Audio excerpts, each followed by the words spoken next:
Good morning, beautiful people. Welcome to Truth and Transparency. This is Whiteboard Wilma, and I will be your host this morning. It's a bright, bushy 7 a.m., beautiful Tuesday morning with every cloud in sight. Again, welcome. Give you guys a chance to let those notifications click in. Grab your tea, grab your coffee. Because this morning on my field trip, I would like to talk to all of you guys about social media and how long it would have taken for detectives, investigators to go through not just one victim, but 4 victims' social media accounts.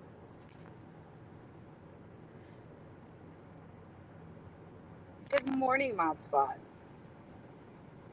Last night was a beautiful evening as I sat in a live chat watching obsessed stalkers talk about me. Anyways, good to see you here, Mod Squad. Love you, girl. uh, Again, hello to everybody. You guys are on a field trip. Don't worry. It's a beautiful morning.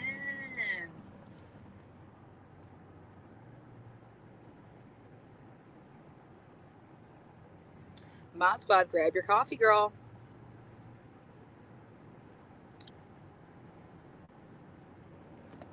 Grab your Coke. Let's see. I guess, yeah, in California, it would be about 4 a.m. Those of you guys that are waking up with me on the West Coast.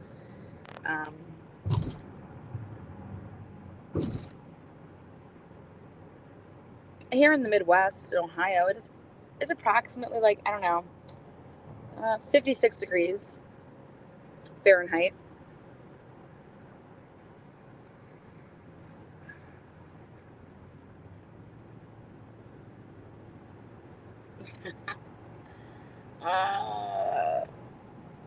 How many people are out there coffee drinkers? I'm more of a green tea person. Grab a Coke from your local drive-through and then press on for the day. The weather. Waking up with Lana. Oh, God, that needs to be a morning show. I bet you that would have been a good show back in the day when I was wild and crazy.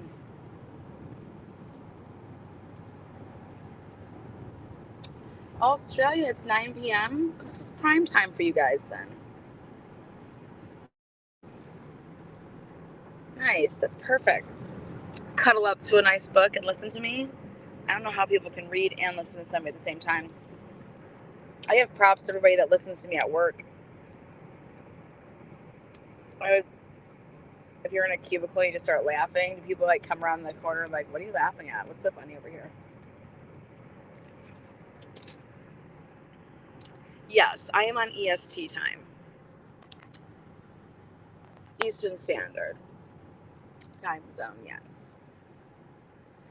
Ohio is just the pure shit. We are East Coast time zone. We are not Central.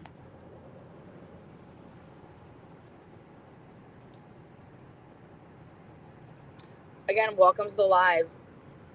Today's live episode in the morning. I'm on a field trip.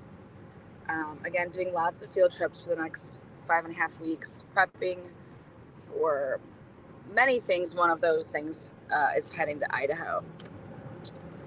But today's morning episode, we're going to talk about social media and how long it would have taken these investigators to go through not one victim, but 4 victims' social media accounts. So, in Scotland, it is 45 and it's noon. It's good to know. I've learned more. I think I've gained more knowledge ever since I became a YouTube true crime creator than I did in like high school and college.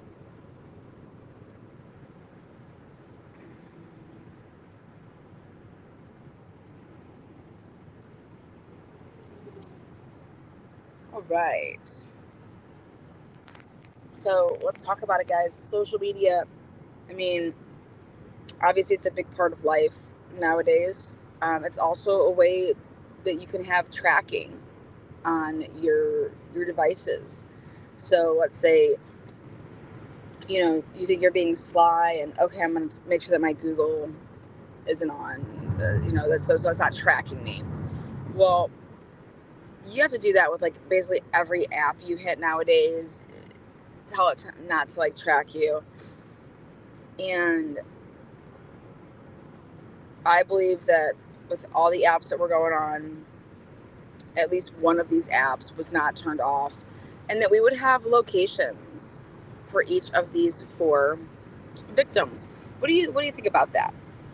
Do you think that's... Thank you there, Donna. Now that's a coffee. It's a huge coffee right there. By the way, the local gas station by where I live, they give you free coffee if you are an avid filler upper. And I just don't drink coffee. So I feel like they should give me something else for free. Thank you, Donna. So yeah, do we think that there's got to be at least one app that wouldn't have been turned off location services? And that therefore we would have, these apps are like GPS. So we're not talking about cell pings. Like, we're talking GPS.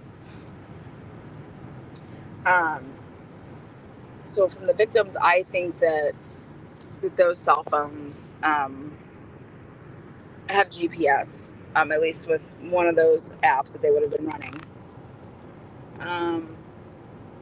But now, how long would it take to go through all that social media?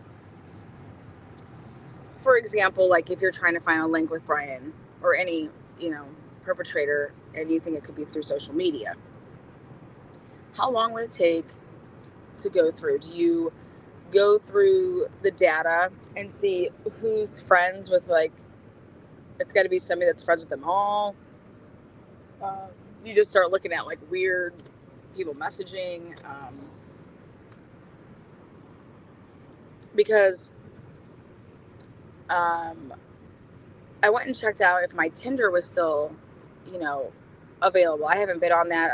I used that app during COVID as a way to pass the time and just like read people's like ridiculous profiles.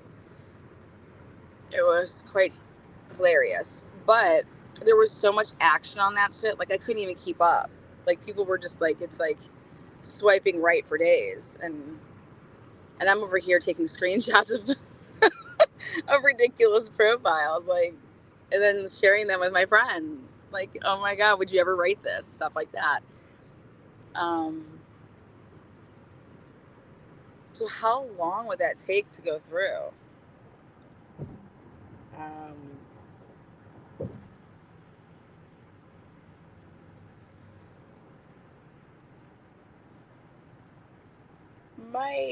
Mike dropping, good morning. You sex thing. You guys make my mornings so much faster, I just want to say. Instead of talking to myself, I get to talk to all of you guys.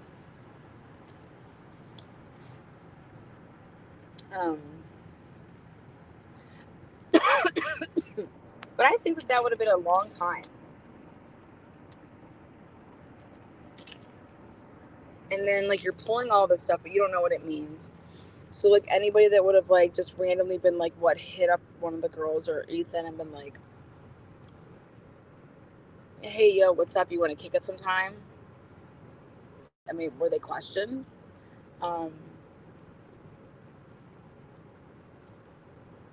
You have instant messenger messages. You have Facebook Messenger messages. You obviously have your text messages. You have Snapchat, Twitter. I'm just trying to think of, like, the big popular ones.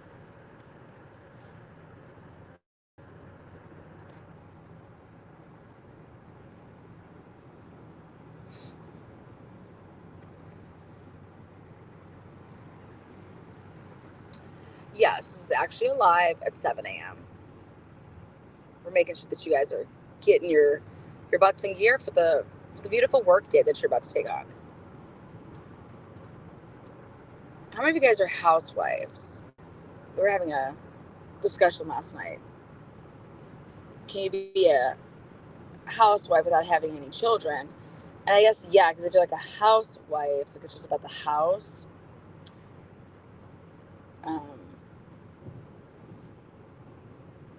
But I never looked at that term as like a housewife was anybody that did it without having children.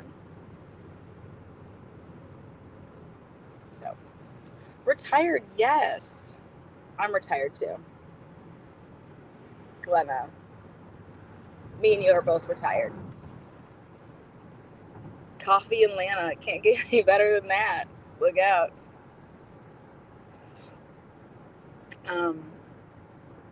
I just think it would have taken a pretty long time to go through the social media accounts of, because you're not dealing just with one victim, you're dealing with 4 victims. And they want to talk about that this was targeted. So, and let's be honest, you didn't have their social medias back from any search warrants. I don't know if you were in their phones, able to go through them prior to getting back your search warrants or whatnot. I'm assuming that all those kids had pass codes on their phone. And if you didn't know them, how are you getting into them? Good morning.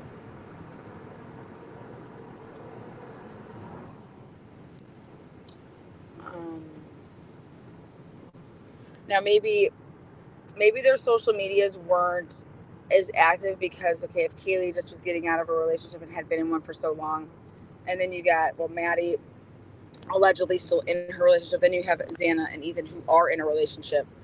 But then we haven't even gotten to the roommates' social medias. Because I don't care what anybody says. Why wouldn't you have killed all 6 of them? Why would you have left any witnesses, potential witnesses, or a reason for you to be considered a targeted, isolated attack? If that is being considered that because of the 2 survivors not being killed, if this was some planned, very, very orchestrated Brian Colbert, deranged stalker, which I don't think at all. That doesn't fit the profile for a stalker to do and to stab 4 people. Stalkers like to isolate their victim, unless he was stalking all 4 of them, which I don't think he did. There's no evidence of that. There's no evidence of that in the PCA, I can tell you that. Become a member of Truth and Transparency. Yes, become a member. Yes, I love showering with Kim. Who's Kim? Oh, Red Kim? Good morning, Red Kim. OMG, girl. All I have to say is, Crafton is a fucking saint. The thirst of that Nina woman, oh, God. If you guys want to get a good, glimpse of what you do not want to do, go over to my Lippy and Lean channel. And if you want to laugh and hear me talk as a guy and be Crafton Barnes for a day, well, Bella plays this super obsessed soul. Nina narrates. I've just never seen a lawyer act like that before. And she makes fun of people. Lana, the lawyer. Girl, I've never said I was a lawyer in my whole fucking life. To be honest, I don't even want to be a lawyer. Lawyers are such usually pieces of shit. And I'm not a piece of shit. I'm a nice human being. Blaker, though. I think someone was stalking all 4. And he would show up to calls for noise complaints. Now, I could see stalking the house to see who's coming and going because of maybe what was going on in the house. But what I'm going to talk about a little bit later today, as I'm doing a double feature,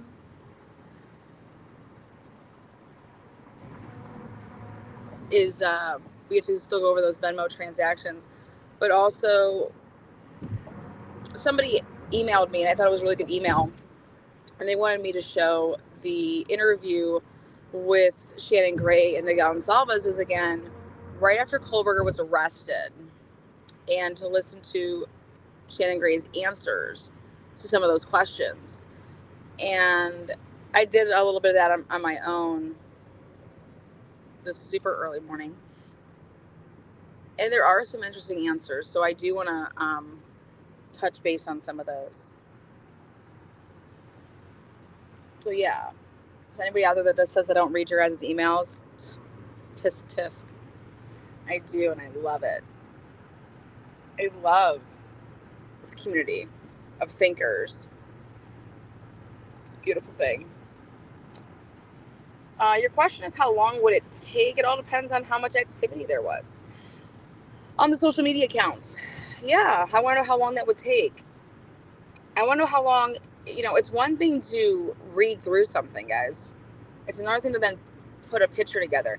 And Chief Fry talks about that a little bit. That he's like, they're gathering this intel, this information, because they're putting together, we're starting to paint a picture of what was going on that night.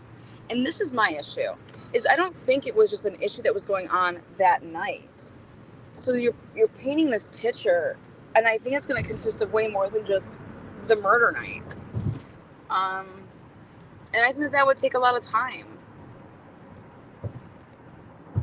But the FBI and obviously just the police departments themselves, they have a ton more resources than, just been verified or one of those sites like that.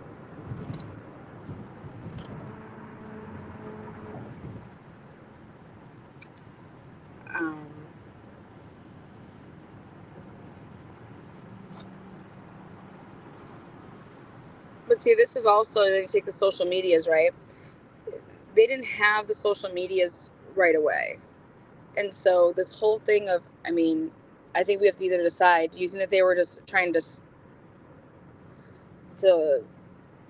keep a community at bay and to say, oh yeah, it was a targeted attack, even though it wasn't, but hey, we have no choice but to tell our community this, because otherwise people are going to go crazy. Like there's, somebody that's running around that just stabbed 4 people. But if you think about it, nothing happened between the stabbings at 1122 King and the time that there was somebody arrested. So was anybody truly in danger? Because nobody was harmed. Oh, well, except for Brent Kapaka, who was shot to death. I don't know. I'll be right back. I'm still listening. Mod Squad says.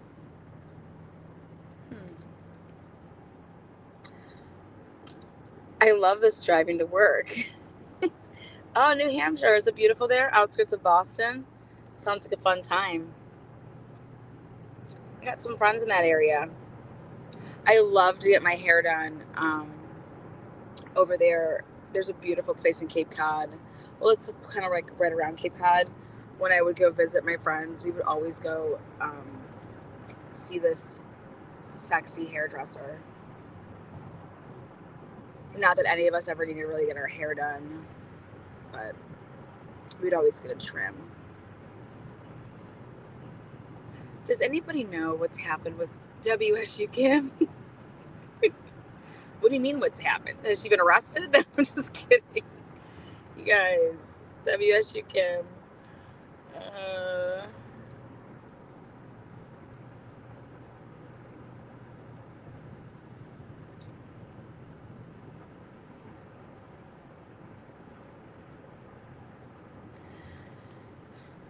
Jorm, put a name there. Jorm says, I suspect there is also a local versus outside component, and very female. Interesting. Well, there's been a lot of speculation out there that no female is strong enough to do what happened in that home. And after I've done my research, it depends on what type of female you're talking about.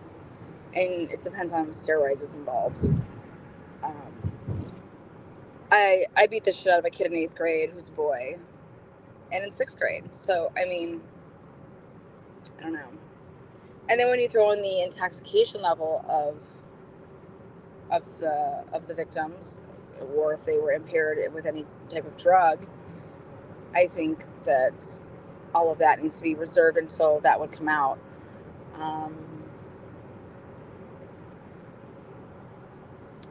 Jorm says, I'm glad to be here. Well, we're glad to have you, Jorm.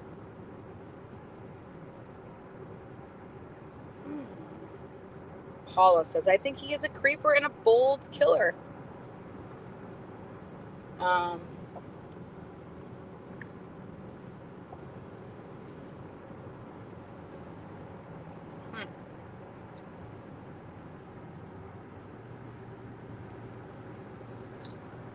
Yeah, but back to this whole social media thing.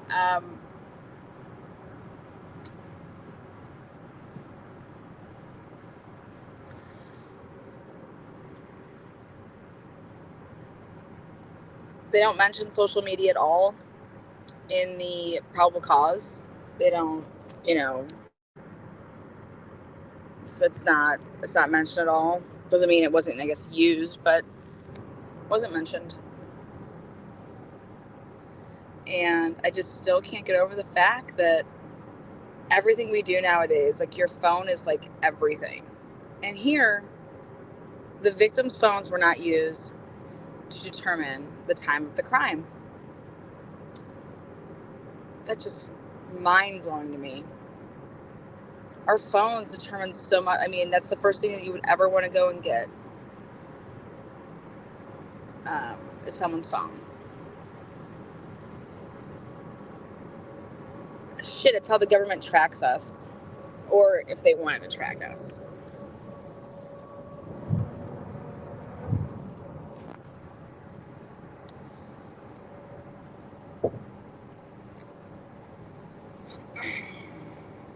As far as social media goes, Annie Potts says, no warrant for K deleted linked. Interesting.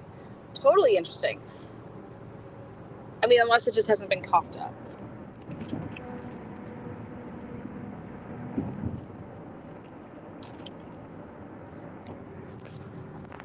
Yeah, no LinkedIn period. Again, unless it just hasn't been coughed up, meaning we don't have it. I don't know if I think that more search warrants were served than what we have, but I could be wrong. And also, you have to think about this, guys. Just because there isn't a search warrant doesn't mean they didn't get that information. But something like that, I would think they'd have to go through it's a big company. But anybody that just voluntarily gave whatever, there's no search warrants for that. There ain't no awards for that. Trophies. Lana, good morning. Maria, good vibes and good morning to you, hon. Yeah, Alex was pretty much convicted of murder because Paul and Maggie's phones. Exactly. It's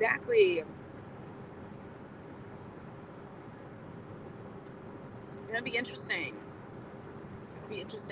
Yeah, they used the victim's phones. They didn't use the perpetrator's phone. They used the victim's phone. Okay, so you're not going to use any of the victims' phones here to get this timeline of when they were murdered. It's just like, what does that tell us logically? That tells us that it does not support that time frame. I'm sorry, that's what it logically tells me. It tells me that if you were to use their phones, that it would clash with that time frame.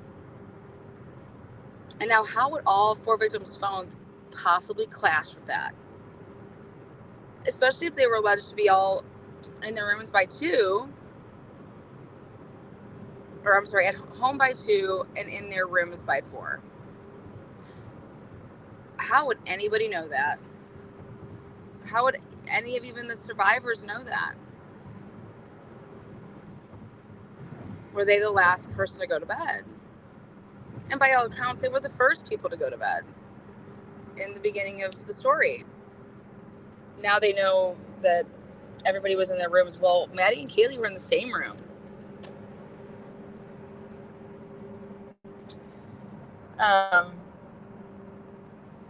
I just think it would take a long time to go through social media. You don't have one victim, you have four.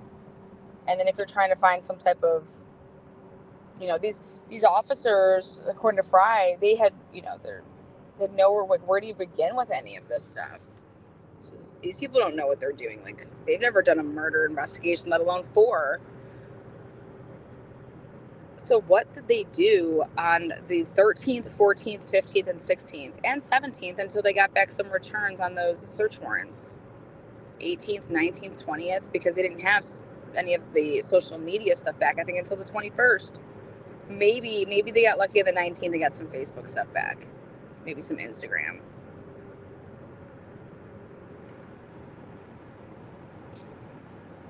Early birds.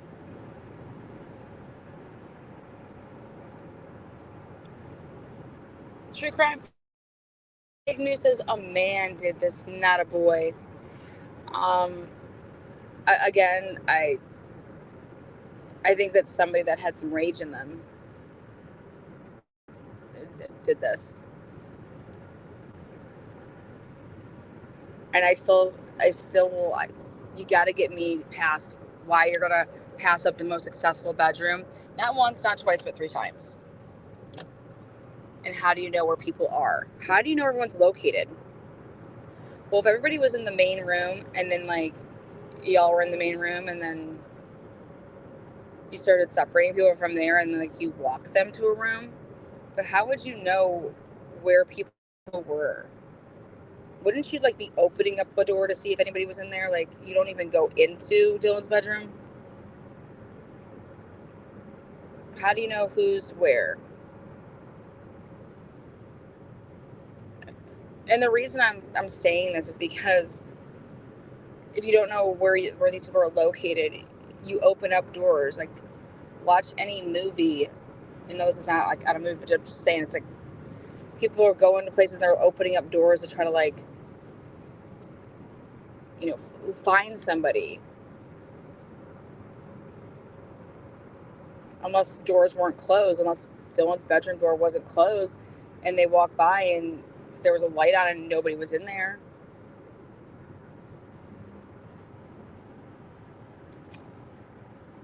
Could be a steroid rage. Sure, why not? Roid rage, baby. Roid rage.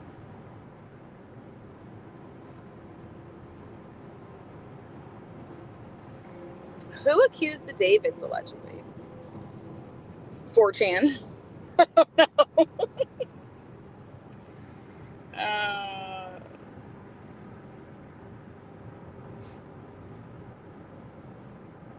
They have ISP to do digital downloads. Where are they? Yeah. And so you look at it now from, like, a defense standpoint. And so, like, how does Ann Taylor, like, there's, like, you're going to want to poke holes at stuff. So the best way to poke holes at stuff is to throw other options out there, right? Other viable options, like everybody that was pinging on that cell tower from 3 to 5 that the victims knew, right? That's probably going to be a long list of people. And then if anybody lied about their alibi, don't you think that's going to be problematic? So, like, hypothetically speaking, for example, let's Jack Decor. Do I think Jack Decor did this? No, I did not. Not in the slightest. Okay? I don't think that Gonsalves has steered us wrong in any, if they didn't know something, they didn't know it. You know what I mean? I don't think that they were purposefully like, hey, let's not have the cast of light over here on Jack because we want to protect him. Dude, their child was murdered. Okay? You're not protecting anybody. My personal opinion. And I think that that's what we saw out of them. So let's talk about Jack. Now, he was seen, with them at the corner club just hours before they were murdered. So what did Jack ever say to the police? And at any point was he not truthful? And then if he wasn't, how does Ann Taylor use that? Same thing with anybody, I guess you could say, like, okay, the John Showalter, you know. So and then you got the 2 surviving roommates, but you got the people that came, anybody that would have not been truthful in their interviews. So they're going through multiple interviews. Anybody that had multiple interviews, this is what I would say if you guys are my team of 400 here. Hey guys, this is what we're going to do.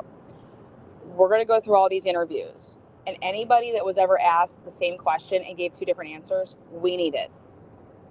Okay? So, hop to it. I'd split you guys up into teams. We would make so many duplicate copies of all of the audio recordings and the video recordings, and we would go to town on listening and watching, and you'd put the same people on the same people because they're the ones that are going to know what they said prior. But you need anything that where it was stated one thing the one time, and then, why'd your answer change? Why weren't you being truthful? Good morning.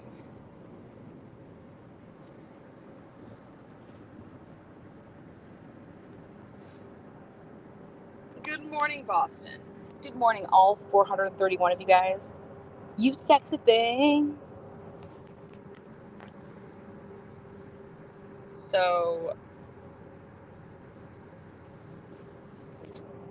if our client didn't do it, right? Who did? There's 4 people dead, right? So, do you think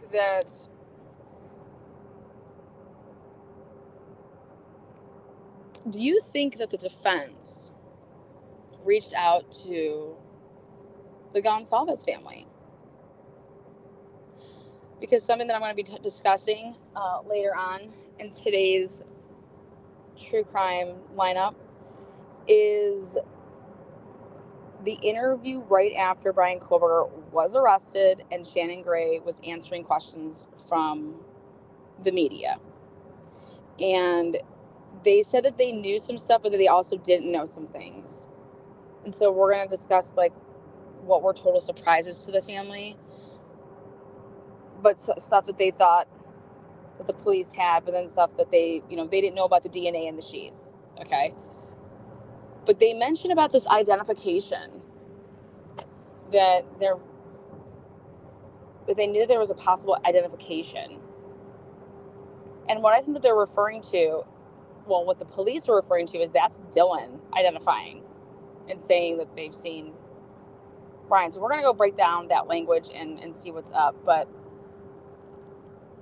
they were left in the dark. And they stopped talking to the families, the police did. And the police make that known. And they pulled back, I believe, from the families. It was right after they got Brian Koberger's car information, after that November 29th. Between November 29th and December 3rd, it was also when Bill Thompson and the police were not on the same page about some stuff. So, Doc Thrifty, what is good in the hood? Welcome. Welcome.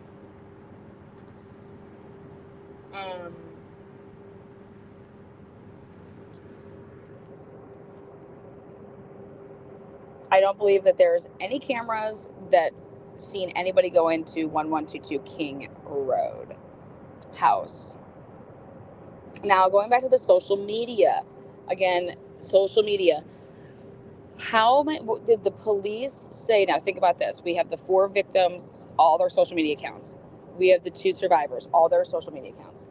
And now, when the police would have been talking to people like, friends that came over that morning, friends in the sorority, friends in the fraternities, did these kids hand over their cell phones to be extracted? Were the police asking for this? Did these kids lawyer up? And all of this is going to be so, like, so this isn't in search warrants because they didn't need search warrants if the kids were just handing over their devices. It's going to be, what did the police do with these devices? You know, were these kids, how quickly were they interviewed to be asked questions before anybody could have, like, been with parents and got, okay, hey, well, we're getting a lawyer. And you can go through our lawyer. And not saying that once they got this lawyer, then they didn't cooperate. But then also, like, if I want to cooperate with you, but I don't want you to have all the stuff that's in my phone, like, how do you go about that?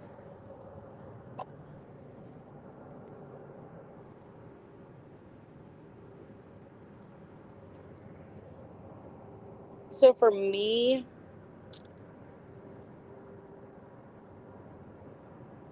if Ann Taylor's going to poke holes, she needs to put other people at that scene, and then you have the 8 hours. They said this crime happened between 4 and 4:25. You want to know why they were saying it happened between 4 and 4:25? Because it's the only time that Brian Culver is, in their eyes, like, that's the time frame that white Elantra could have done this. But there's also something up with the phones that they kind of say that, okay, we can, what, does everybody's phone put them in the house at that time? But you move that time ever so slightly.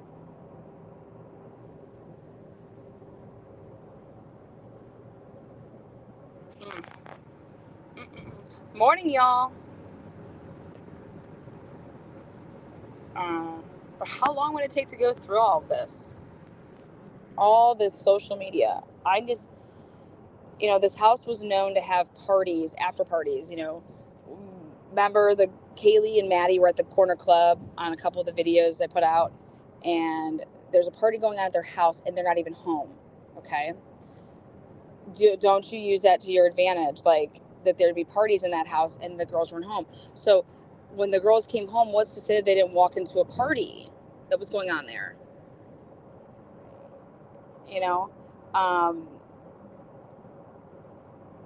Anybody that would have been in that home, anybody that's peeing and on their Wi-Fi, that's the number one thing that you ask for when you go to, like, your friend's house. Oh, what's your Wi-Fi password? And then guess what? Anytime that you pop into their house, your phone automatically clicks on their Wi-Fi, unless before you would have gotten to the vicinity of it, you turned off your Wi-Fi to make it so that it couldn't do that. And I don't think that those kids are that, and I'm not saying that I'm not saying it for the purpose of the murder. I'm saying it for the purpose of, they would have been there. There's ways to prove that people were in that home at certain times. It would be because the router, and you're getting on and off the internet, the Wi-Fi. I think that's going to be there. Like I said, unless you're shutting off your Wi-Fi.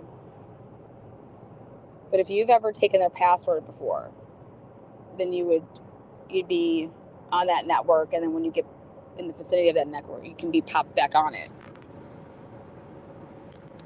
How long does DNA take? It depends. It depends if Idaho wants to push it or not. According to Idaho, they got that touch DNA back within hours.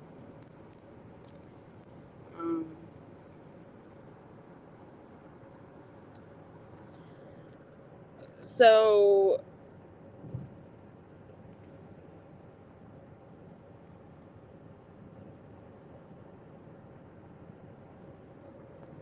now I have some students in that area that said that everybody went balls to the walls on Friday night because there was a lot of action going on.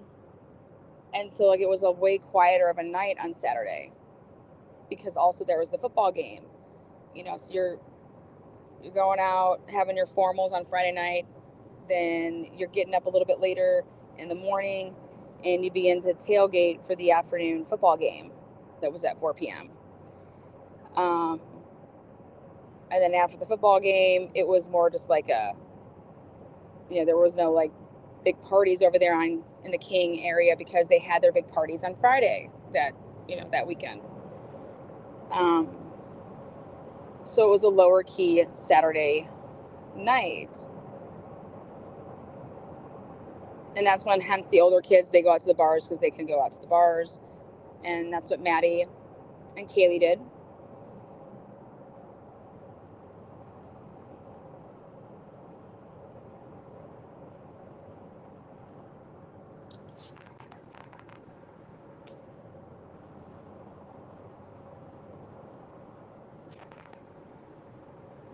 So who was all hanging out at that house?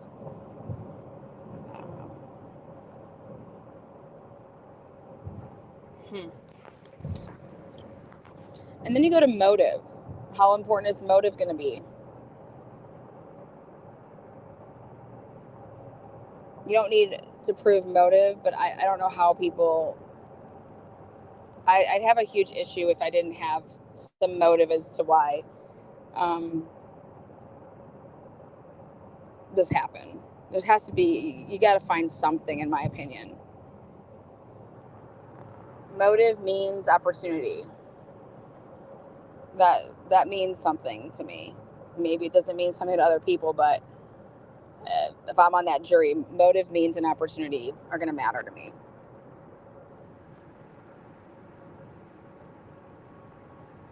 You know, what's the motive? Did you have the means? And when did you have this opportunity? And normally crimes like this aren't committed in someone's home. You're usually safe in your home. Everything reeks of this case is that there was no forced entry, that the victims knew the perpetrator or perpetrators, or the people that were residing in that home, to even include the surviving roommates.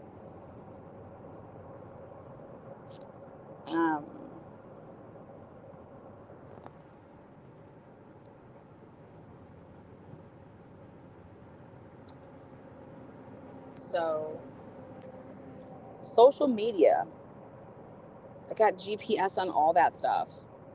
You can call people via Facebook Messenger. You can just call somebody off of that. You don't have to necessarily call somebody from, dialing up their phone number. So you can Snapchat, you can FaceTime, you can do Instagram, you can make a phone call.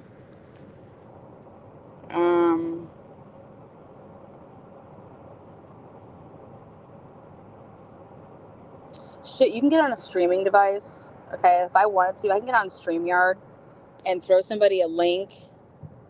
Okay, and if you hit that link, you can come into my back portal of the streaming, and me and you can communicate without it being recorded in the back area. And it's like a phone call. How would that show up in a phone record? I don't think that would show up in a phone record. I think it would show up in data usage. I think it would show up in app usage. So I am taking it upon myself.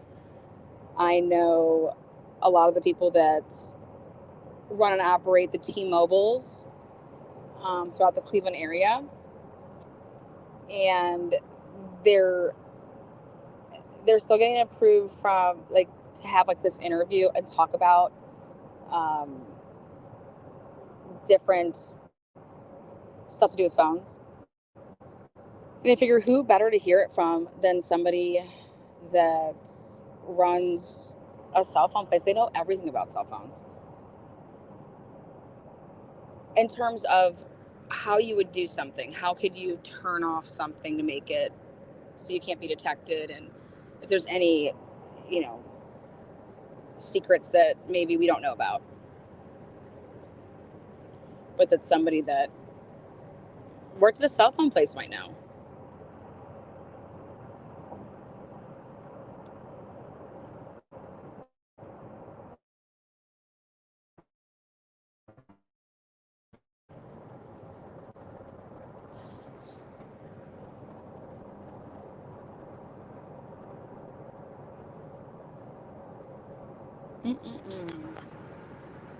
Can law enforcement track any possible burner phones? Burner phones, I was told, good luck when you're using Google Now numbers, and if you're getting prank phone calls from, I was told, Good luck, Chuck. Your best bet is to wait till they screw up and send you something via, like, from a burner that's like a picture or a video, and then trying to extract the metadata from what that's going to be your best bet when someone's pranking you or doing things from a burner, is if they mess up and send you a link or a picture, video, and that you can trace back stuff to do with that picture, video, link.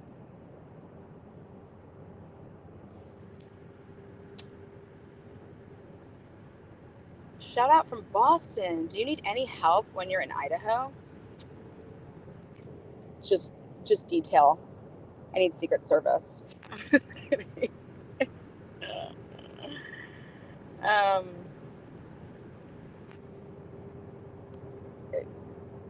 You guys, I think that this would have taken a long time to investigate. If you don't have, like, somebody that's, you know, a person of interest, like, right off the rip because of X, Y, and Z. But I think that this would just take a long time to investigate.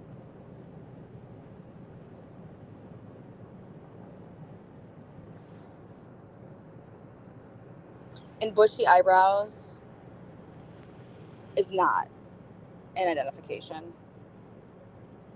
What'd you do? Just give her some bush brows and a 6-pack lineup with no other features and say, and you just took people's IDs, including Brian, and you just showed the, the bush.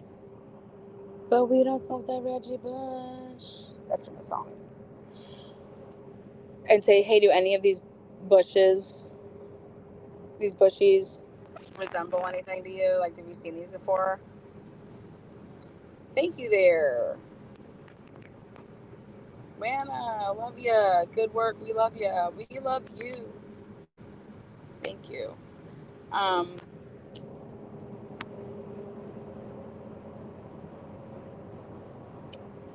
mean, if everybody thinks that Brian Kohlberger is the person and he was trying to get away with this and create the perfect murder and all this stuff, right? I want to know if Kaylee then posted that car anywhere on social media. I want to know how Brian, what did he mistake that car for a RAV4?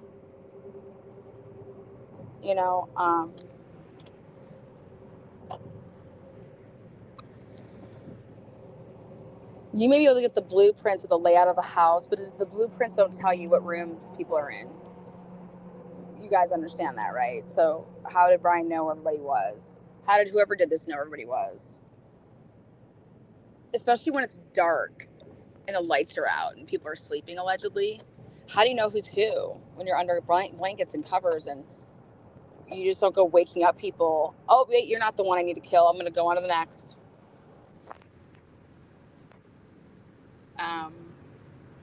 I do not think there's a secret grand jury in session. Absolutely not. No way. And more power to the people that are saying that, but 100, no, I don't.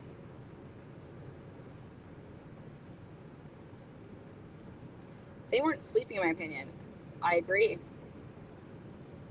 I mean, Maddie, Kaylee, I think it's interesting that their phones would just stop making phone calls, both of them at the same time.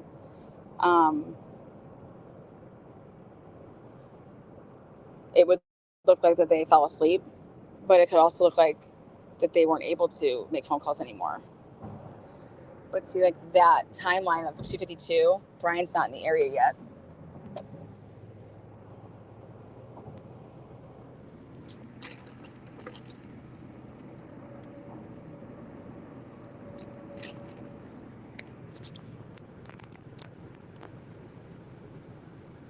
I think that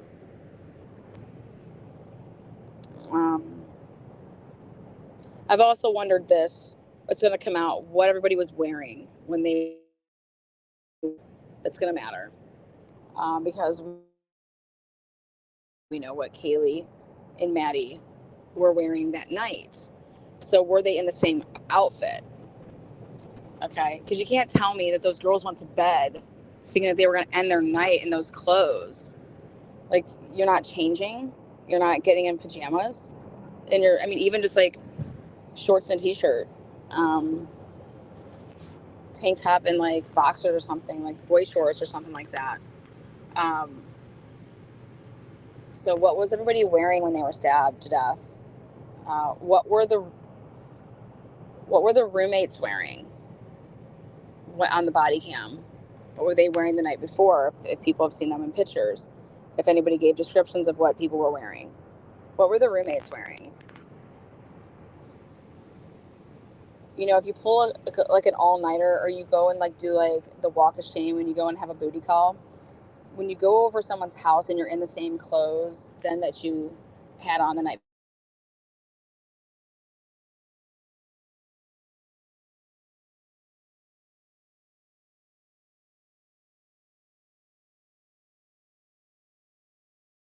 November 12th night, and then when they would have been seen on body cam. I want to know what clothes those that they had.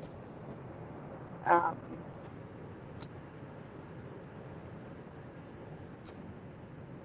going to be in and out here with possible touch and go service for a second. So if you hear every other word,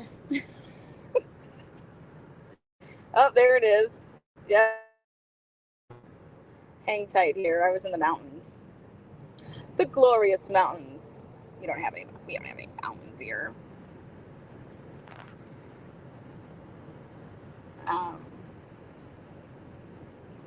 Yeah, I went ahead and that screaming on the that you can hear from the body cam, that scream is way closer to the Sigma Chi house than it is, in my opinion, to like King Road. And the way I'm gauging that is off of the two different body cams for those dudes. It's what do you call it? It's the one guy, obviously was closer to the Sigma Chi house than the other guy, but that doesn't sound like it's that far away. But trust me, I'm going to be doing a lot of testing when I'm in Idaho. Something that I think that we're all forgetting is that those undercovers were wearing body cams. So any other stops that they had that night, I'm sure that Ann Taylor's requested that. When you see these discovery requests and she's referencing, item 161, like, holy shit, that they itemize shit like that. You guys know what I'm talking about?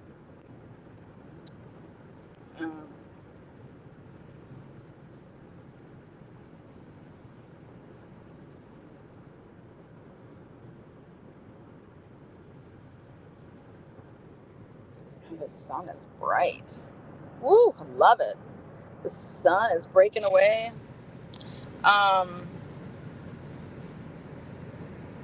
Yes, JC Martin, yes. Her dad said something about them being home around midnight. Now, the thing that we have to focus on with that is the time zone difference. I don't know if he's on the same time zone, so I would want to look into that with her dad in that comment. Because I don't think that they're making that up or anything like that. But if you're in different time zones, if your clock, if you thought it was around midnight, is that the same time zone? Was that 1 o'clock for them? Was it 11 o'clock? I don't know.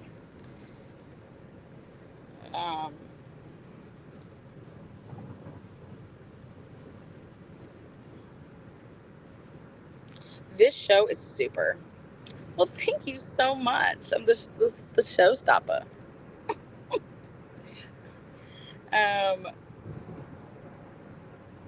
I watched a video of it yesterday. Have you heard it, Lana? I'm not sure what you're referring to. Yesterday, I was really, really busy until I did a fun live with Bella last night,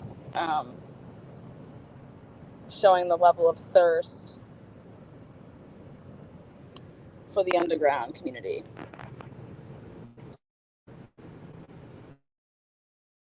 I go to work. Work. God, who wants to work?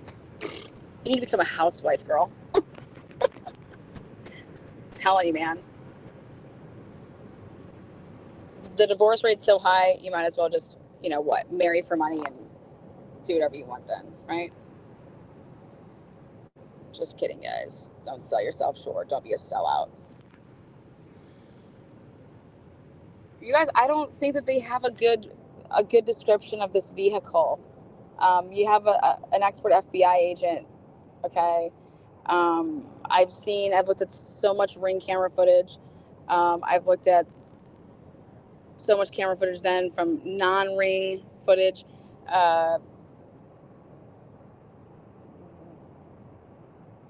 This camera stuff, I don't think that it's as clear uh, as they need it to be. I just don't think you're mistaking a 2011, 2016 Hyundai Elantra. There's just no way if this is clear footage. Also, that is such a popular vehicle. I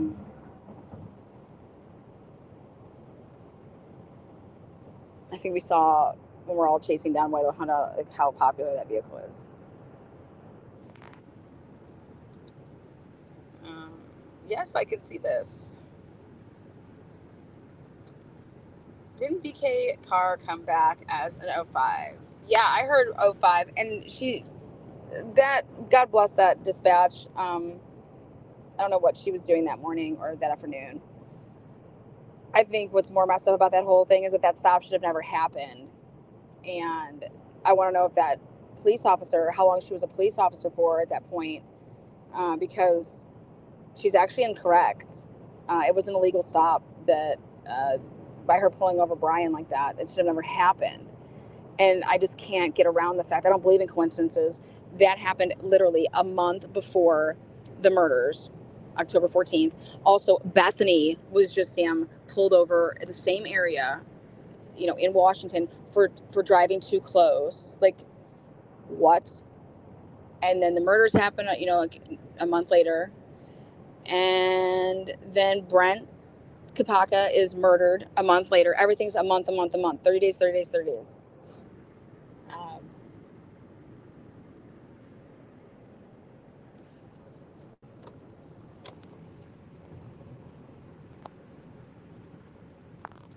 So I'm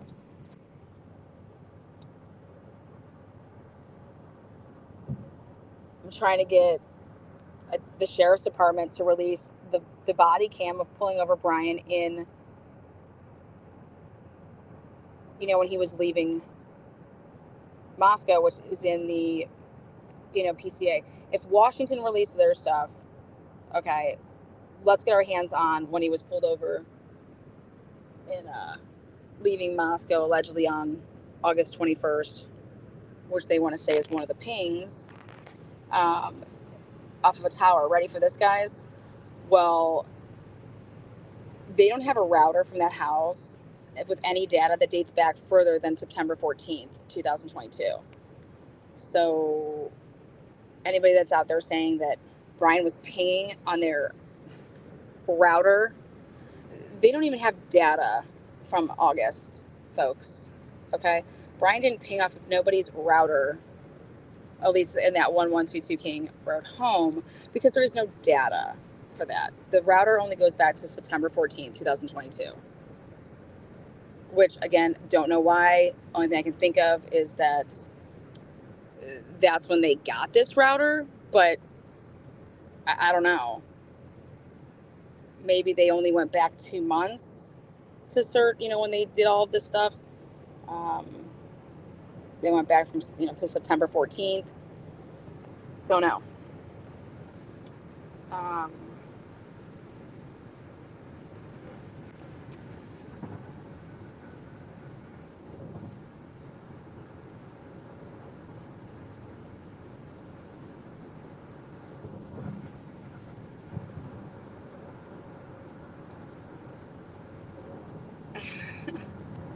Thank you there, Jennifer. I'm glad I could start your morning off.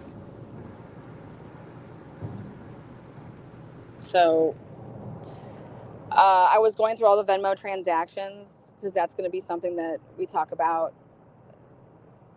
over the next couple of days. Is this, Venmo? There's other ways you can pay people, like through Zelle, obviously Cash App, PayPal, Venmo. But they were big on using Venmo, and I could not find anywhere in these Venmo transactions of anybody needing to pay for, like, hey, I just bought a new router. But when you pull the account from Charter Communications, the information would be on there when, like, if you can, like, rent stuff from them and pay that extra $10 a month, or you can go and get your own stuff and blah blah blah. Well, for me, I have my own equipment like that because I needed high power, better shit. But I don't see them doing that. I see them just renting out, for $10 extra a month, and they have, like, whatever internets. I doubt that they even had cable. So,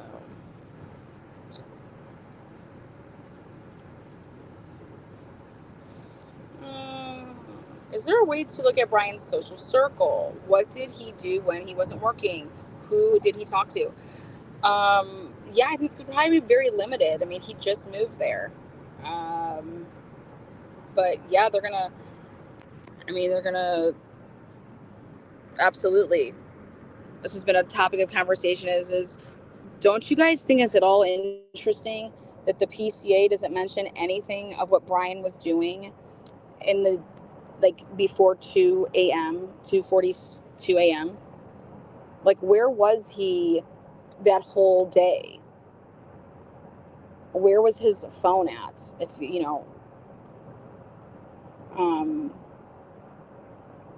damn well they would have checked and pulled surveillance for whatever the closest camera is to Steptoe, right?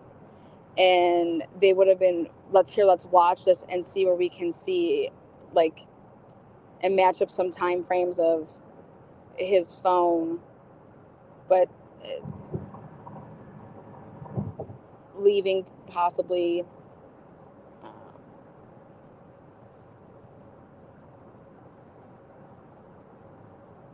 But what was Brian doing on Friday and Saturday? There's no mention of that. I think that's interesting.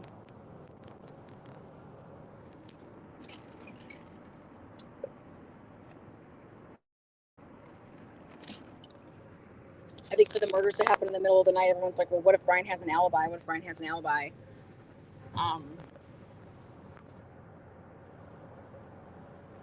What if Brian has the same type of stuff happening on his phone on numerous occasions where he's out wherever he was making that loop and that drive? What would you guys think about that? Oh, he did it on purpose. He planned that, to have that, to show that. You guys might lose me here for a second.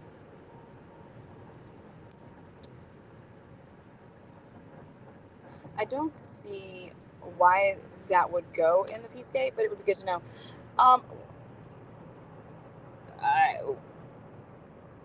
Well, they wanted to talk about the fact that he was, like, why mention the WSU pullover?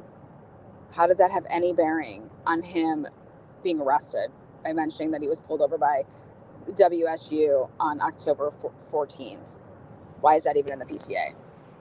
Why is anything about the dog in the PCA?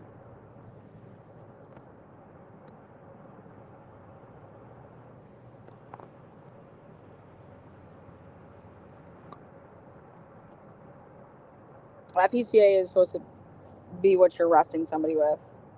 That's, giving you the probable cause that this person committed those 4 murders.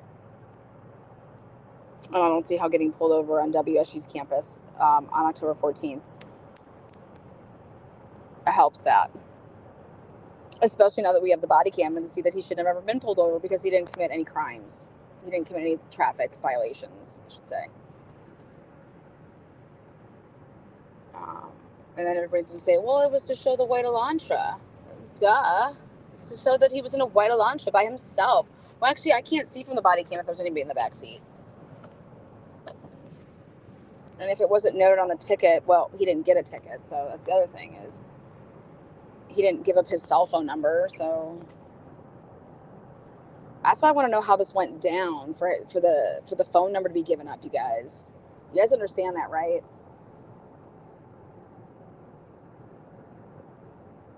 I want to see how it transpired that they got Brian's phone number because of a ticket that did they even issue a ticket? Allegedly he paid $5 or something. I don't know. I want to see that August 21st pullover. Pull over. No, it's a Carnegie. It's a Carnegie. Pull over. No, it's a Carnegie. Sorry.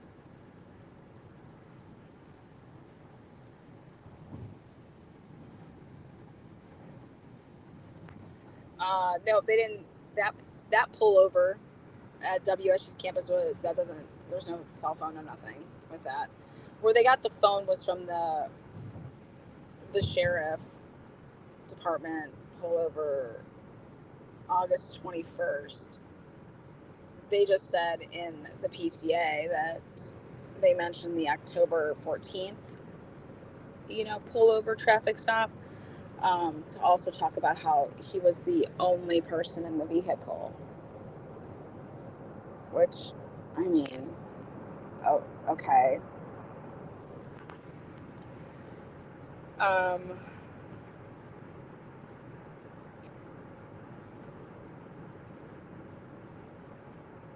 But explain to me how, somebody that doesn't know these people and doesn't know what bedrooms these people would be in, even if you are watching the house, I still think that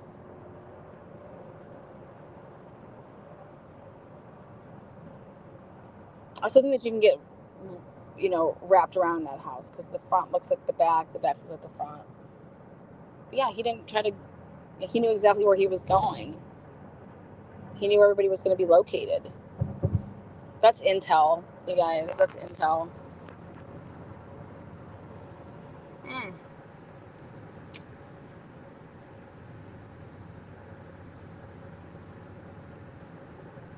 100 Bethany statements are different from DMs. 100. And they went with DM statements.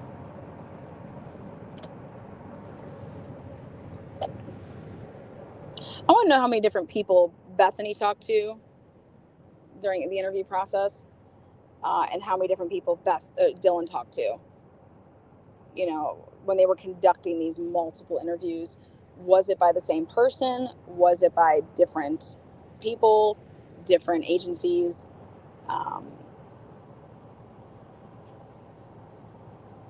But I just can't. It'd be tough for me to understand how there wouldn't be anybody that did a double interview.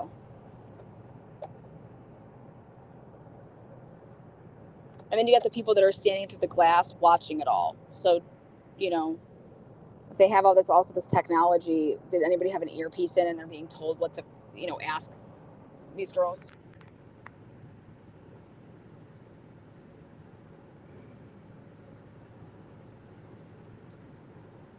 Did BK ever give BF a knife for protection?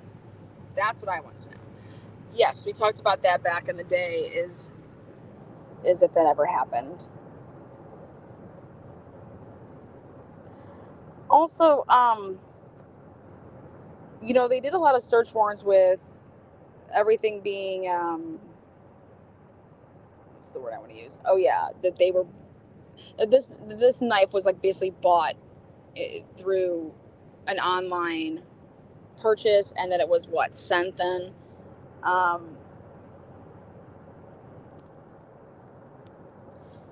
And I think that's important for the prosecution's case with the touch DNA.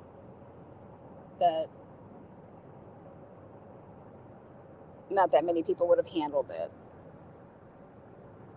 But I don't think that they're able to link any I mean, what came back on these hits? Did Brian ever buy a knife? When was the knife bought? And then just because Brian, if he did buy a knife, you know, I don't know.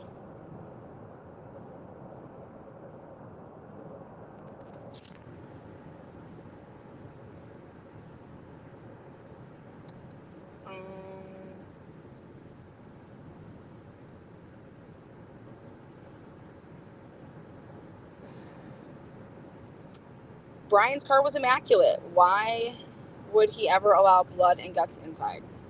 Well, his car was immaculate. His car was always immaculate.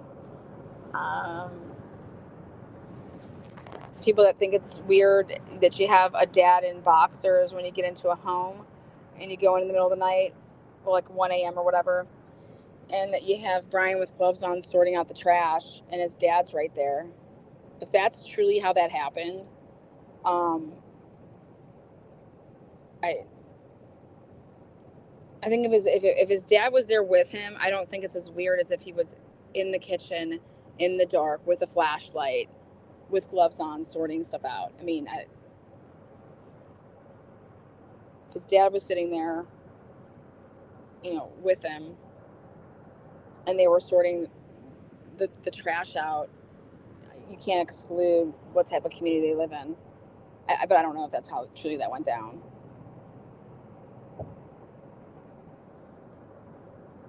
But going back to that question about Brian's inner circle and who Brian would have been hanging with, yeah, I think it'd be interesting to see the contacts that were in his phone.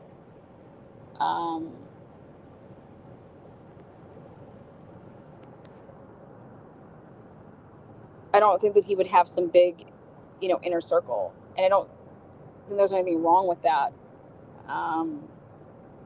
He just moved there across the country. Like, who the hell does this kid know? And then when you're coming into a situation like that, and you're in this very, very, disciplined, very time-consuming PhD program. I mean, it's not like it's college freshman year and you're just meeting randoms and gallivanting with these random people. He's 28. It's a big difference from being, 18 and going to college for the first time. What kind of field trip is being planned? It's a special field trip.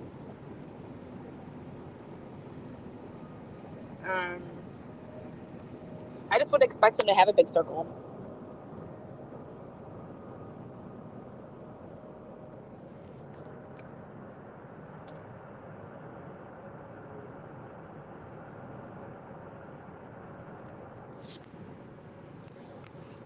I want to know why the cops, when they wrote the PCA, Payne and Blaker, why they are so certain that what's his name, Brian, was not in Moscow when it pinged the next day, and they said that on that Monday, the 14th, they're like, his phone hit this up, but we don't believe that he was actually there. Excuse me? So I want to hear what they want to say about that, because then you're basically in the same, 20-some pages with that sentence. You're basically showing that your data is inaccurate. Okay, so what information do you have when you say that we don't believe that he was there? Well, in order for you to we don't believe that's the case, well, why? What do you believe? What information do you have that would contradict that? That's what I want to know. And why wouldn't it be in the PCA?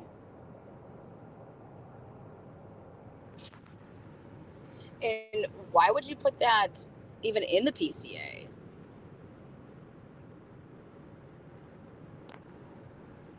Have a great day, Julie Bean. 12 times from August to November is nothing. I'd have more. Paying off of a cell tower doesn't mean shit. You put me peeing off of somebody, you put me in somebody's home on their Wi-Fi, that's, yeah. You need GPS. If you got pings, you got nothing. Pings? Are you kidding me? Jesus. That's insanity. You put pings with maybe some other, like, witness statements to say, oh yeah, I was with Brian and this is where we were. And so like that ping, oh yeah, look at, they're on that cell tower. But pings alone, I'm gonna get a shirt that says ping, ping, ping. What about my bling, bling, bling? What about my ping, ping, ping?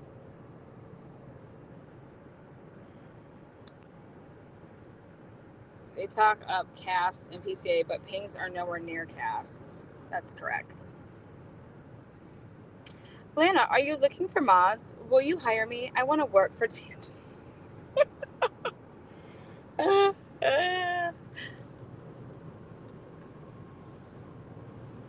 I'm my hiring process is very, very vetted. That's funny.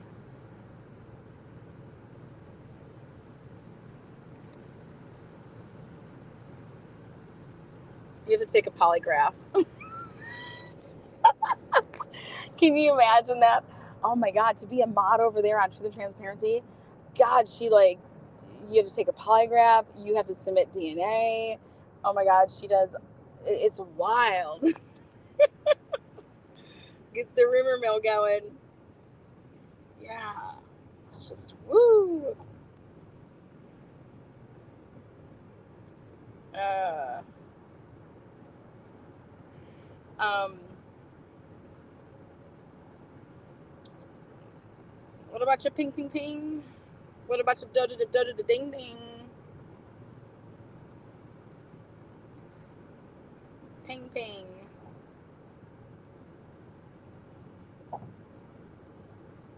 I want to work for Lana TNT. We'll work for coffee.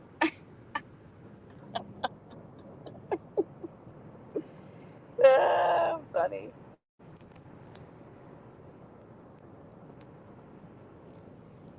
I would think it'd be more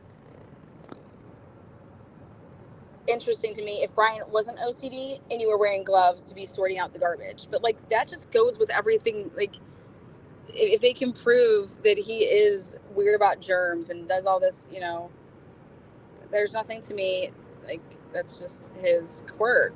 Like it is what it is, right? Especially if you have documented shit about that. I don't think that there's anything weird about that. Also, if this dude thinks that he's been being watched and they're gonna like, dude, the stuff that I know, like, oh my God, like I'm freaking out, like they're gonna try to freaking frame me for this shit, because who's to say that Brian wasn't summoned over there and he does go over there and then sees that they're all dead and runs out of there? I don't know. Is that possible? I think that is possible. I mean, that's how you would frame somebody, right? You'd summon somebody over to come on by. But the whole like making loops and laps, I don't. That's weird.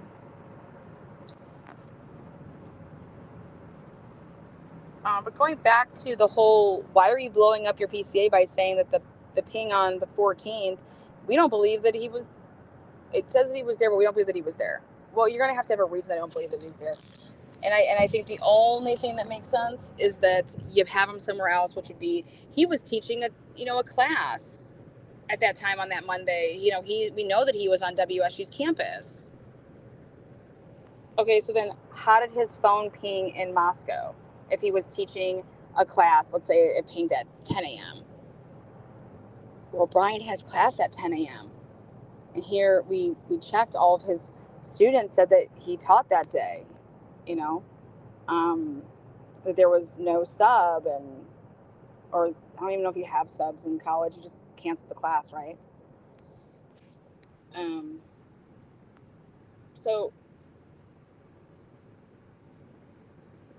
So how did Brian get his phone to ping in Moscow?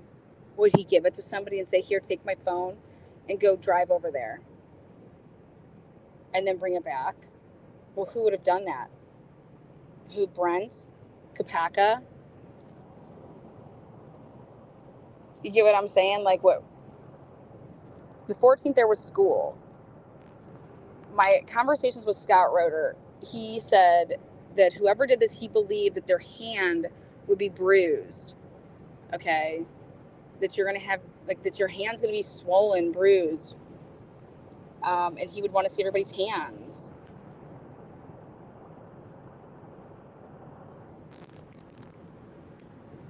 I don't know.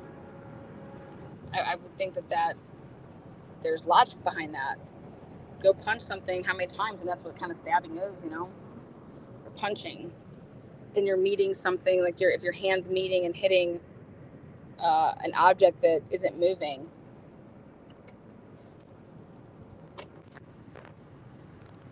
Gina, good morning, Gina.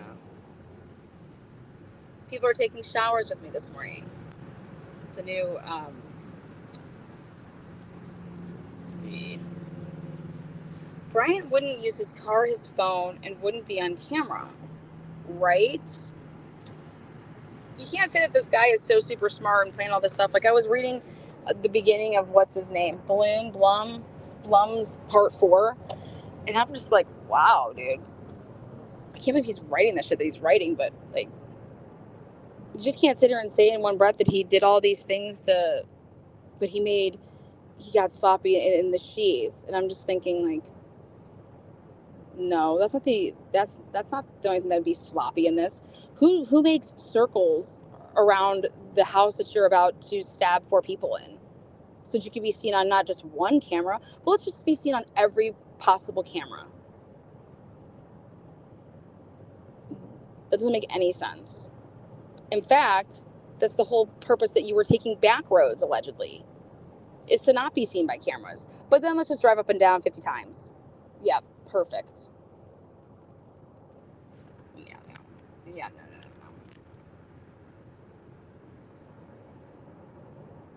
Sheath was a ruse to implicate military men, says the philosopher. Or it was just planted. There better be some blood on that knife, Sheath. Good morning.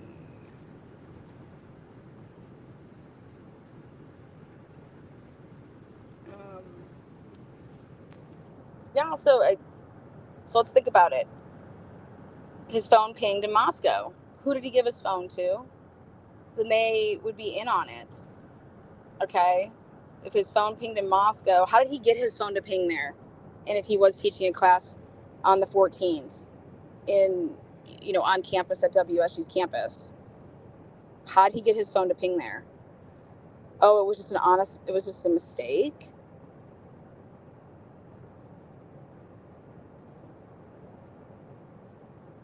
It was just, so out of all the times there could be a fluke, he's able to get it so there'd be a fluke on the 14th, right after the murders. Interesting. Well, yeah, because he's just that good. Oh, but he got on every camera. But he's just that good. Come on. You can't have it both ways. You can't. I'm sorry. Either you think the guy is smart, he wouldn't do X, Y, and Z, okay? Or you think he's not smart. But I just don't think that you can have it both ways. I mean, you can, but that's your profile's for shit then, in my opinion. Good morning.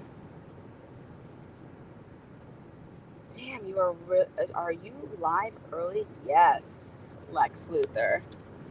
Kryptonite. Yeah. What's up, Jamie? How are you there?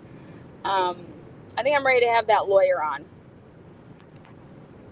I think I've built up a pretty decent 50-minute blitz of questions.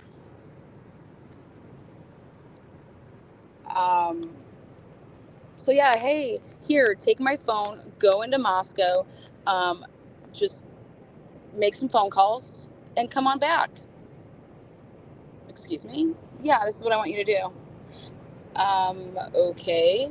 So the person that did that, have they come forward to say that they did that? I want to know about that ping. I want to know about that ping on the 14th and how law enforcement is saying, but we don't believe that he was there. But his phone was there, but we don't believe he was there. Well, the only reason you don't believe he was there is because he was teaching. That's the only thing that makes any logical sense. But then the question is why does phone ping there? Oh, because there's some mistakes in the, his phone's. I think that puts an accomplice involved.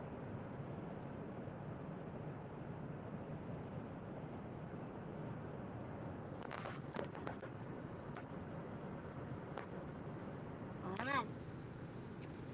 Girl, you are the best thing since sliced bread. Thank you there, Miss Sheldon. Make it make sense. I'm trying. Do you feel like the church was involved in all these murders? Oh God. I think that you can't have everybody's hand in the cookie jar. I just don't. You can't say that all these people are involved and that no one's cracking. You know what I mean? That's how loose lips sink ships.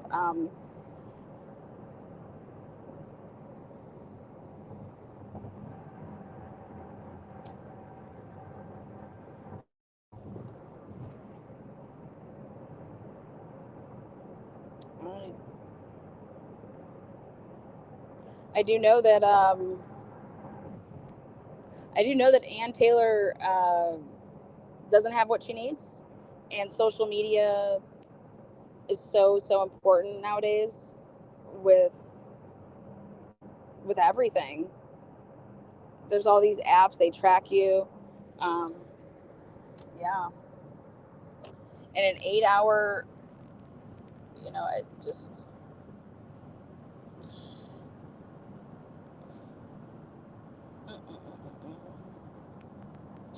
I think it's going to be more for me if I was a juror. It's not even going to be the 8-hour gap. It's going to be, why didn't you call police? Why did you call other people? I panicked.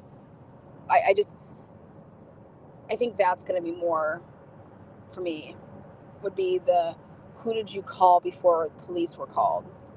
And why did you call that person? Why would that be your go-to? Whoever that was. I also don't think that I'd be calling the brother or sister of somebody that was just, I'd be scared to call them because I wouldn't want to tell them. I wouldn't also want them to see. So for me as a juror, it wouldn't be that all that time passed because you wake up late. If you go to bed at 4 o'clock in the morning, you're not getting up at 8. So I get that. But I think it's going to be for me is why you didn't call the police and how many phone calls were made before you called the police.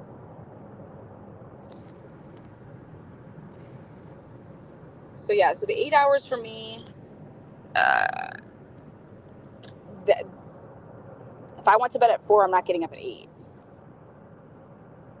If I'm a college student like them, if I was drinking and hungover and all that crap,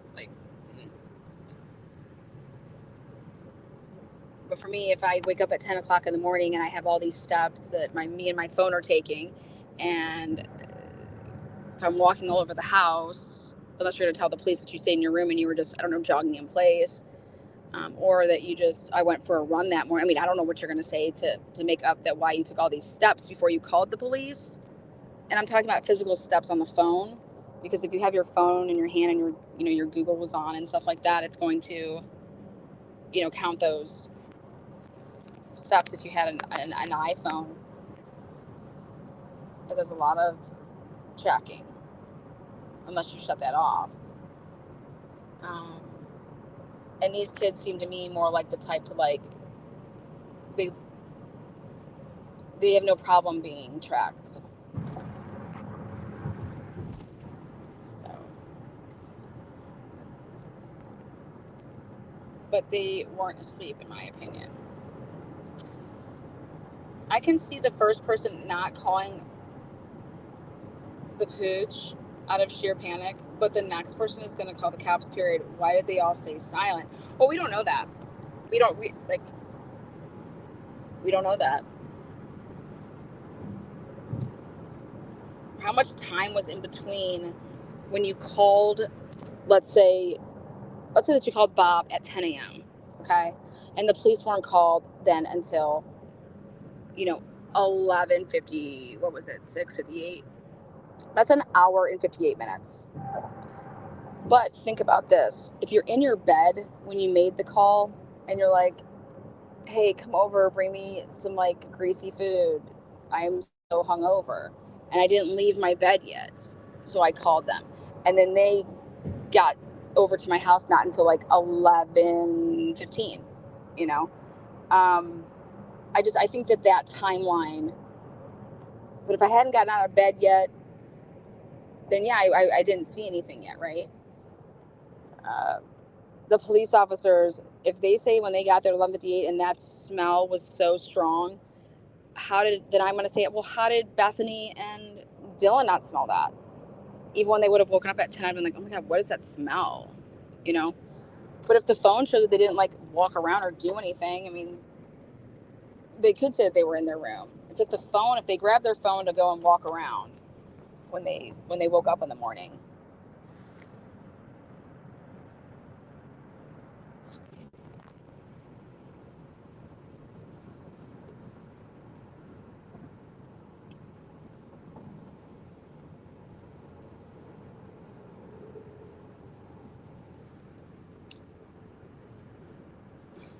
I left a comment for Reverend Donna, and I said that a police uniform was involved. She hearted my comment, Lana.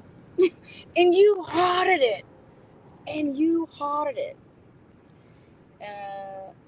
Yeah, if I hear my roommates screaming, I'm not going back to bed.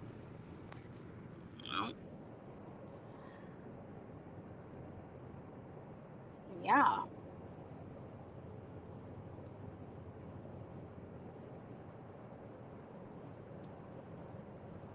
Yeah.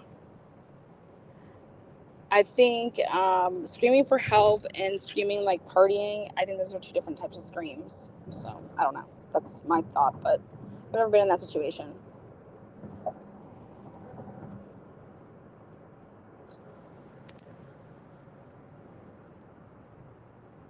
I'm surprised that nobody heard, oh my God, he's got a knife.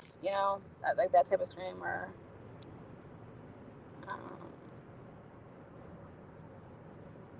like that screaming for help. Like, I don't know. I think it'll be interesting what the Emmy has to say about that. Based on, I don't know if there's a way to, if she's able to see when certain stabbings would have taken place and what happened first and stuff like that. Could they not scream? There, Michelle. Welcome. How does a fish get caught? It opens its mouth. How does a rat get caught? They just get killed, right? And she just kill rats, set a trap for them, and kill them. Fish, you bait them. You gotta bait the fish though before they open up their mouth. You bait them.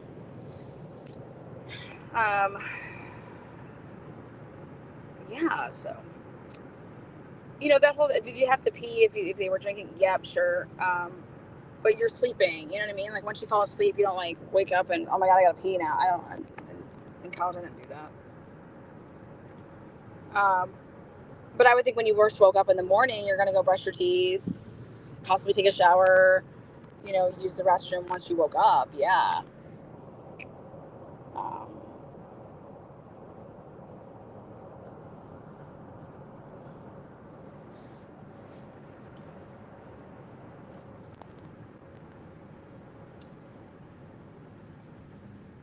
Thanks, Lana, for all these videos. You're welcome. You guys are on a field trip. Check it out.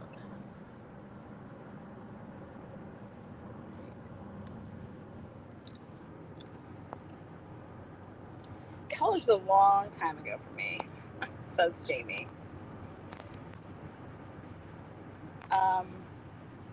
You guys, don't you think it's great that the undercovers were wearing body cams?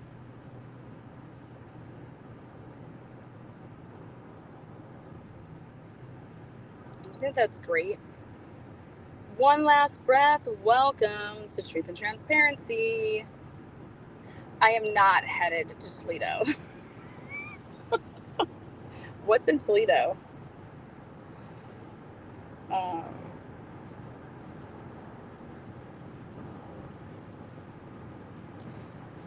So yeah, but that exculpatory evidence that Anne believes exists that she doesn't have yet. God, I just want to be a fly on the wall when Nancy Grace gets the news that there was no blood in the white Elantra. She was adamant that there's got to be, and I'm with her if he is the killer, and if whoever was the killer got out of the house all bloody and got into a vehicle. And I'm even thinking that even if you took all your clothes off and you put it in some bag and you put it in the car, because it's not like that you left the clothes there.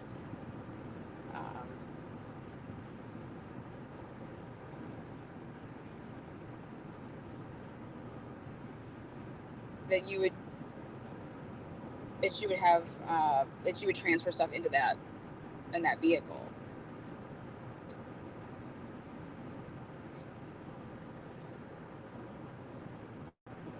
So when she hears that, I want to see her reaction. I want to know if she's going to say, I mean, if the people are going to start speaking on the truth, like this, what was it? This isn't so, without that, like, how is there not it in there?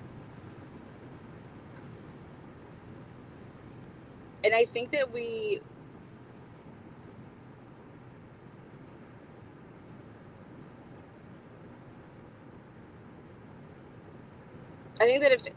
if stuff was coming back in the returns that Anne's getting, that is like, holy shit, Brian, what the hell? You know what I mean? Like, look at all this stuff they have against you. Hey, Brian, your fucking story doesn't add up, because here you go. So cut the bullshit and stop lying to me. That I don't think that's happened yet. I don't think that Anne's had to march her happy ass in his cell, or in a room and say, hey, here you go. Here are all these returns. Take a look. And what you told me the other day, stop lying. You know what I mean? I can't help you if you're going to lie to me. I don't think that conversation's taken place yet. Which means that everything that he's been saying to her, she can't cross up yet.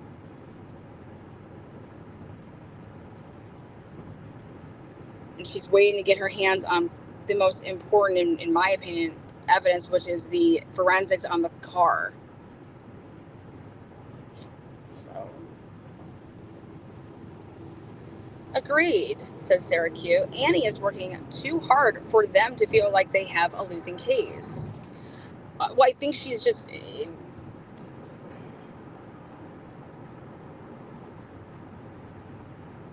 the order and how she's doing it,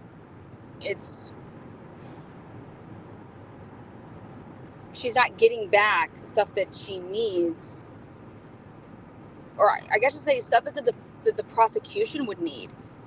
You're claiming all this shit, but the stuff that you're giving me is not proving your case.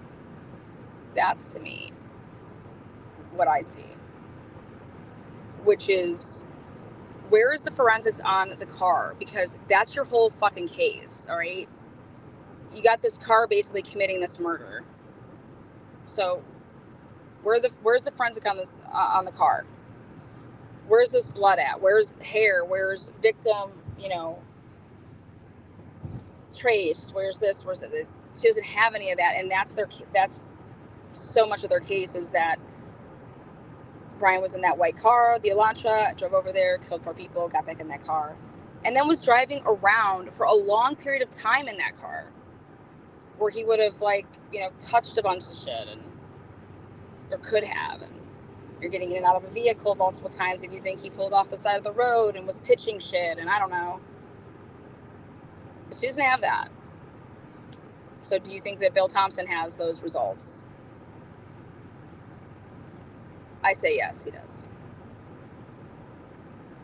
Lana going to Idaho to help AT. Spread the news. What an evil car. At least DNA from the crime scene. Like, what the fuck is holding up?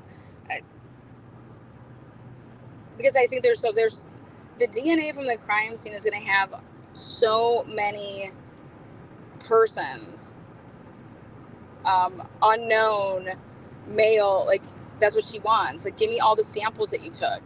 How many unknown male DNA samples are in that house? Different sample, and then how many actual samples do you have that actually are assigned to somebody? So how many unknown male? That's what she wants to know. And what she's going to compare that to is that, did you find my client's DNA in there? No, but you have all these unknown, and you haven't, did you send them through CODIS? Okay, did you get any hits? No. Okay, so you have all these unknown, and where did you find them? Where was the DNA? Okay, where was this DNA found? Because when you take I think Annie, when she came on, she's like, did you see how, okay, they're being very careful? Annie, they have to be very careful when they took stuff that wouldn't be blood even. They need this DNA. They can't be touching things. Then they have to mark where they took it from. Because then Ann Taylor is going to say, where did you find that DNA? Did you find any DNA in sheets? Did you find any DNA, on the nightstand? I mean, if somebody's sweating and, his bushy eyebrows maybe got some sweat on it, and that when he's taking all these stabs in his hand, like, you guys think he was just in some surgical mask. I laugh. I don't think that that's what he was in. In fact, then I think that there would be DNA, because you don't think that he was sweating at all. Whoever did this, there's no sweating. And that some could have, came off your forehead.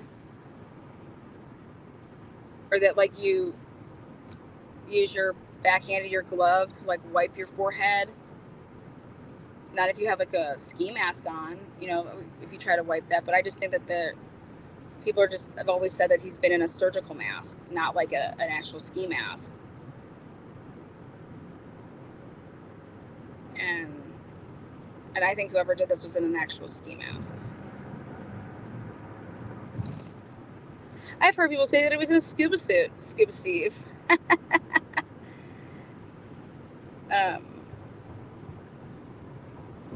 Yeah, but at some point, whatever the hell this person was wearing, if the white Elantra was their way in and out, where are you taking all that shit off?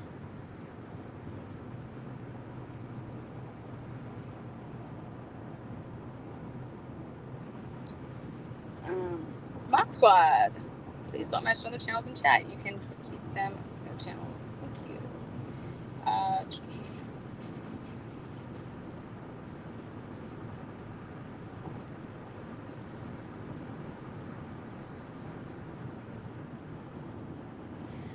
Boston, I just assumed that the surgical mask, I think that you're right though. Girl, chef's kiss.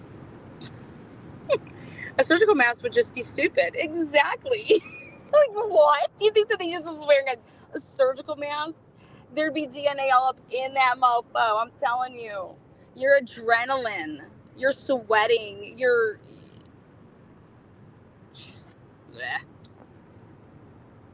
But yeah, Ann wants all these samples. Where's their DNA that's my client's in this house? Okay, let's say it comes back that there's not any, okay? Because guess what? The PCA doesn't talk about any DNA anywhere in that house other than that sheath. It's touch DNA.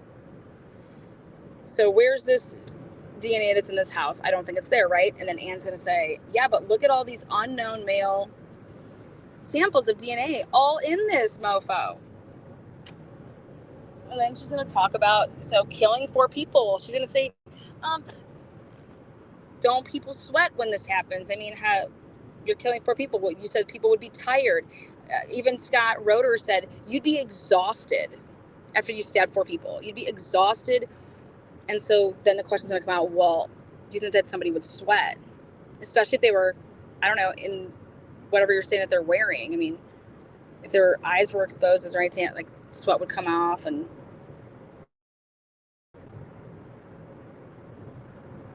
so she's going to point that out, that her client's DNA is not in any of these sheets, any of these victims. Was his blood mixed with any of these victims? Did he get cut?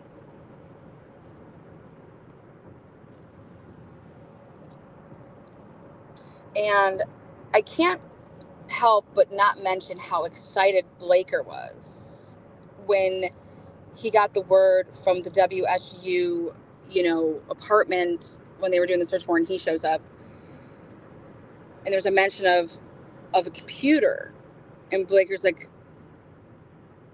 oh fuck, like,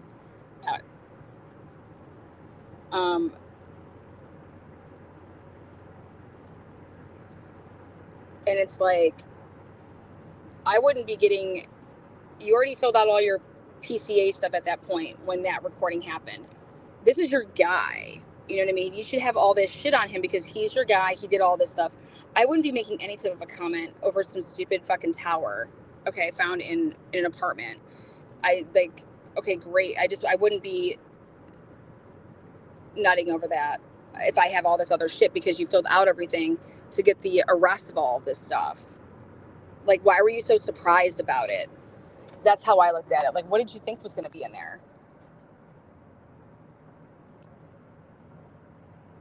I don't know. I think that was weird.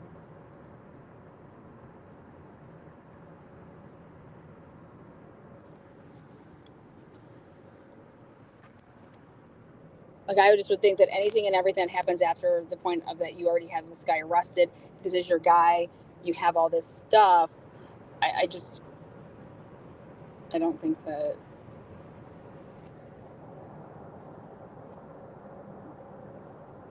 Who gives a shit about a computer? You need DNA. You want to be talking about getting in that apartment and hoping that your forensic team can get the victims, like, pull stuff from that apartment that prove transfer.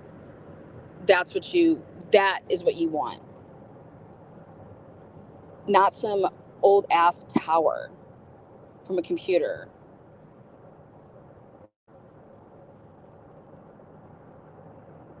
That probably has nothing on it.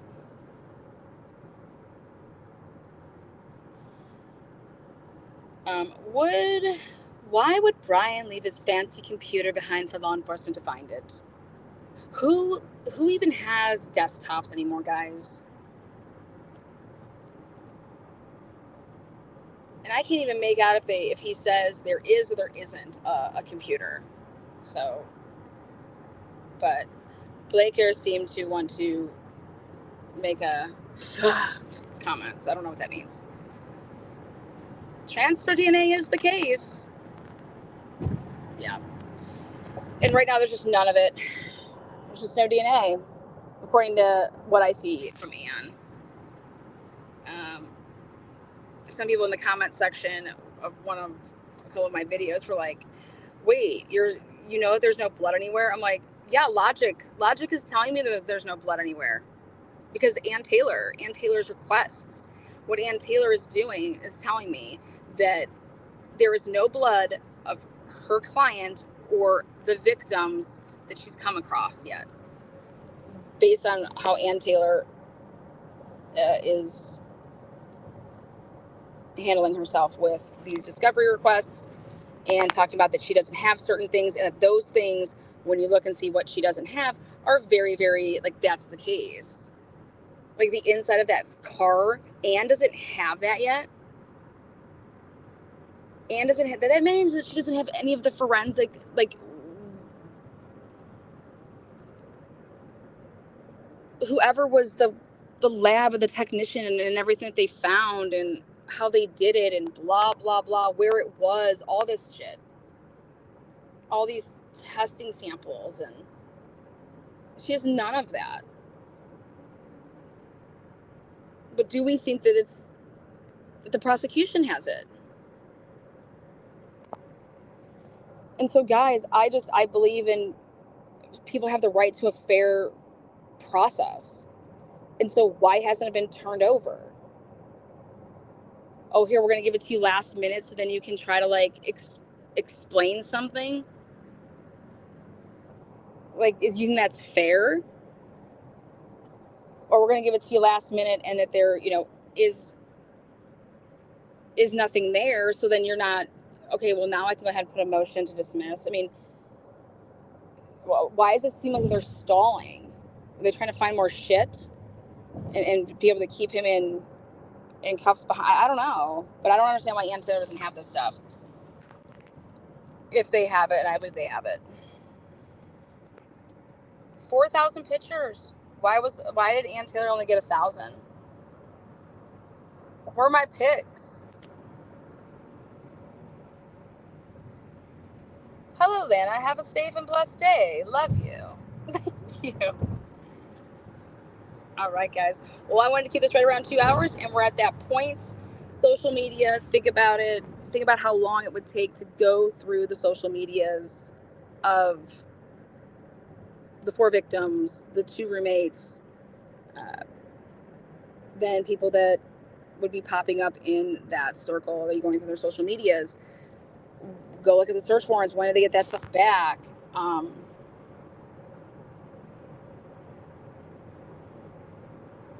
So let's be real. The Richard says, let's be real. How can we declare BK as the killer? Oh, because that's what the media does. Media. How about protocol for just turning off body cam? How about them asking about that? Is it cool? Can I shut off my body cam? Or do you guys want me to keep it on? Is that protocol? And why are you asking Idaho? Like, Idaho, you running this piece, man. I don't know.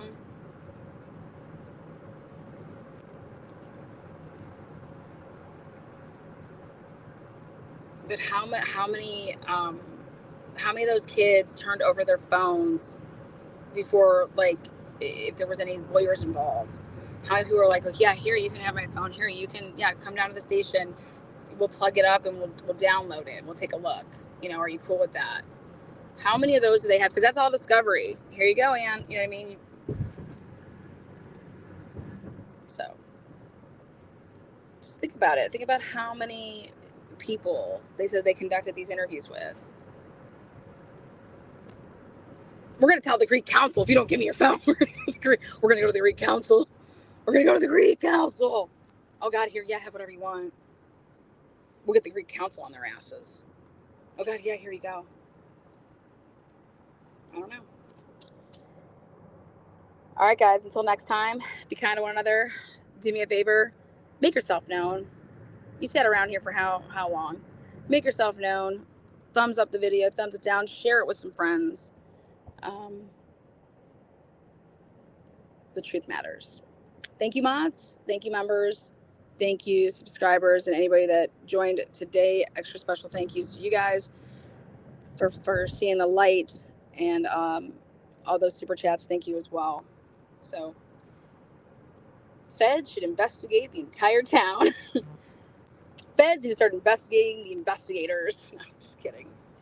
All right, guys. Peace out.